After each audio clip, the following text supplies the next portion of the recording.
जय माँ लक्ष्मी। राधे राधे एवरीवन।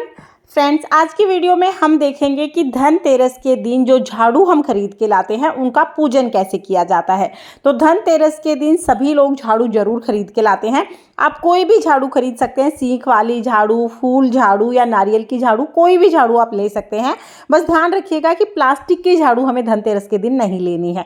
हाँ, जो हम फूल झाड़ू लाए हैं या कोई भी झाड़ू लाए हैं उसका जो हैंडल है वो प्लास्टिक का या लोहे का हो सकता है, लेकिन जो फर हैं वो लकड़ी के नेचुरल ही होने चाहिए। जो घास वाले फर होते हैं ना, वही होने चाहिए। तो इस तरह के हम झाड़ू ले आएंगे। घर में लाने के बाद झाड़ू का पूजन किया जाता है। देखिए, दिवाली जो है लक्ष्मी जी का त्यौहार होता है और झाड़ू लक्ष्मी जी का ही स्वरूप होते हैं। तो हम इनका पूजन करेंगे। पूजा करने के लिए आप जिस जगह पर पूजा कर रहे हैं ना, घर में किसी भी जगह को साफ करके वहाँ पे झाड़ू रख लीजिएगा। पहले झाड़ू पर हम जल के छींटे लगाकर शुद्धिकरण कर देंगे। उसके बाद फिर हम झाड़ू को रक्षा सूत्र बांधेंगे। तो यहाँ पर हम मोली बांध लेंगे। बाज़ार से जब भी हम कोई चीज़ लाते हैं ना, तो बाज़ार में धूल मिट्टी होती है और चीज़ें उतनी शुद्ध नहीं होती हैं। घर लाके फिर हम झाड़ू को शुद्ध जरूर करेंगे। तो जल के छींटे हम लगा लेंगे। और जब आप झाड़ू का पूजन करेंगे तो आसन लगाने की ज़रूरत नहीं होती है। ज़मीन को अच्छे से साफ करके अच्छे से पोछा वगैरह लगा के वहीं पर आप झाड़ू रख दीजिएगा और फिर झाड़ू का पूजन कर लीजिएगा।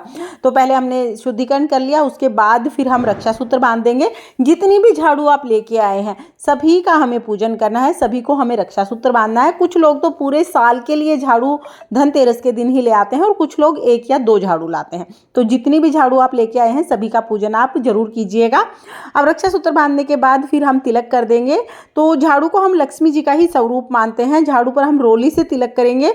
उसके बाद फिर हम हल्दी से भी तिलक करेंगे। लक्ष्मी जी के पूजन में हल्दी का बहुत महत्व होता है, तो हल्दी के से भी आप जरूर पूजन कीजिएगा। फिर अक्षत यानी चावल समर्पित कर देंगे। उसके बाद अगर आपके पास फूल है तो आप फूल समर्पित कर दीजिए। फूल नहीं है तो कोई बात नहीं, बगैर फूल के भी आप पूजा कर सकते हैं। उसके बाद हम धूप दीप दिखाएंगे और धूप दीप दिखाने के बाद फिर भोग समर्पित करेंगे। तो देखिए, दिवाली पर जितनी भी पूजा होती है ना, सब में खील बताशे का भोग समर्पित किया जाता है। तो खील बताशे का भोग हम यहाँ पर समर्पित कर देंगे। आप सुबह जब घर में पूजा करते हैं रोजाना मंदिर में, तो उस समय पर भी झाड़ू साइड में रख के वहाँ पर भी आप झाड़ू का पूजन कर सकते हैं। फिर हम आरती कर लेंगे। तो यहाँ पर आप लक्ष्मी जी की आरती कर सकते हैं या आप 5 बार क्लॉकवाइज इस तरह से घुमा के आप झाड़ू की आरती उतार सकते हैं। आरती हमें जरूर उतारनी है। फिर हम हाथ जोड़कर लक्ष्मी माता से अपने घर में आने के लिए, अपने घर में स्थायी निवास करने के लिए प्रार्थना करेंगे। इसके बाद हाथ में थोड़ा सा जल लेंगे। सीधे हाथ में थोड़ा जल हमें लेना है और इस जल को हम झाड़ू के ऊपर से वार देंगे। इस तरह से हमारी जो पूजा है वो पूर्ण हो जाएगी। तो झाड़ू की पूजा हमें इसी तरह से करनी है। कुछ लोग धनतेरस के दिन झाड़ू की पूजा कर लेते हैं और कुछ लोग दिवाली के दिन झाड़ू की पूजा करते हैं। तो आप अपनी सुविधा के अनुसार धनतेरस के दिन या दिवाली के दिन ये पूजा कर सकते हैं। एक बात का ध्यान रखिएगा कि जब भी आप झाड़ू का पूजन करें, सूर्यास्त होने से पहले पहले झाड़ू का पूजन कर लें तो सबसे अच्छा रहता है, क्योंकि सूर्यास्त होने के बाद यानी दिन छिपने के बाद फिर झाड़ू को उठाया नहीं जाता, झाड़ू को स्पर्श नहीं किया जाता। तो धनतेरस के दिन जब आप झाड़ू खरीद के लाएं तो भी ध्यान रखें कि सूर्यास्त होने से पहले ही आप झाड़ू खरीद लाएं। और जब भी आप झाड़ू का पूजन करें, चाहे धनतेरस के दिन पूजन करें चाहे आप दिवाली के दिन पूजन करें, कोशिश करें कि सूर्यास्त होने से पहले ही आप झाड़ू का पूजन कर लें। हो सके तो सुबह जब आप पूजा करेंगे उसी समय पर आप पूजन कर लीजिएगा। मंदिर के साइड में ही आप झाड़ू को रखिए, झाड़ू का भी पूजन साथ में ही कर लीजिएगा। धूप दीप तिलक वगैरह वहीं दिखा दीजिएगा। तो इस तरह से हम पूजन करते हैं। अब देखिए, ये जो झाड़ू हैं जो आप धनतेरस को लेके आए हैं, इनका पूजन चाहे आप धनतेरस को करें चाहे आप दिवाली के दिन करें, लेकिन इन झाड़ू को दिवाली के बाद ही यूज करना है। दिवाली पर इन्हें यूज नहीं करना है। जो आपके पास पहले से झाड़ू है उसको आप यूज करते रहिएगा।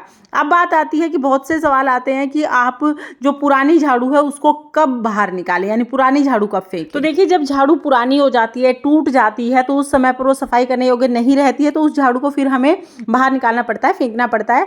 तो आप ध्यान रखिए कि गुरुवार को और शुक्रवार को आपको झाड़ू घर से बाहर नहीं निकालनी है, झाड़ू को नहीं फेंकना है, क्योंकि ये लक्ष्मी जी के दिन होते हैं। अगर आपकी झाड़ू पुरानी हो गई है या टूट गई है तो आप उसे शनिवार या अमावस्या के दिन बाहर निकाल सकते हैं। शनिवार या अमावस्या के दिन आप उसको चेंज कर सकते हैं। इसके साथ ही हमेशा ध्यान रखना चाहिए कि घर में हमेशा झाड़ू को छुपा के रखना चाहिए। ऐसे खुले में झाड़ू को नहीं रखना चाहिए और झाड़ू को खड़ा कभी नहीं रखते हैं, झाड़ू को लिटा के रखते हैं। साथ ही झाड़ू को कभी भी पैर नहीं लगाते हैं, यानी ठोकर कभी नहीं मारते। अगर गलती से ठोकर लग भी जाए तो तुरंत क्षमा याचना कर लेते हैं, तुरंत चुचकार लेते हैं, क्योंकि झाड़ू माता लक्ष्मी का स्वरूप है और झाड़ू से ही हमारे घर में बरकत आती है। तो इस तरह से कुछ बातें हैं जो हमें जरूर ध्यान रखनी चाहिए। फ्रेंड्स, आप भी धनतेरस के दिन झाड़ू जरूर लेके आएँ और कोशिश करें कि जब आप झाड़ू लेके आएँ तो आपको कोई टोके ना, तो थोड़ा आप छुपा के झाड़ू लेके आएँ और झाड़ू को हमेशा घर में भी थोड़ा छुपा के ही रखें, बिल्कुल सामने ना रखें। फ्रेंड्स, झाड़ू पूजन की सरल विधि आपको कैसी लगी कमेंट करके जरूर बताना, और अगर ये वीडियो आपको पसंद आई हो, वीडियो आपके लिए थोड़ी बहुत भी यूजफुल हो, तो प्लीज़ वीडियो को लाइक कर देना और चैनल को सब्सक्राइब कर लेना। जय माँ लक्ष्मी। राधे राधे।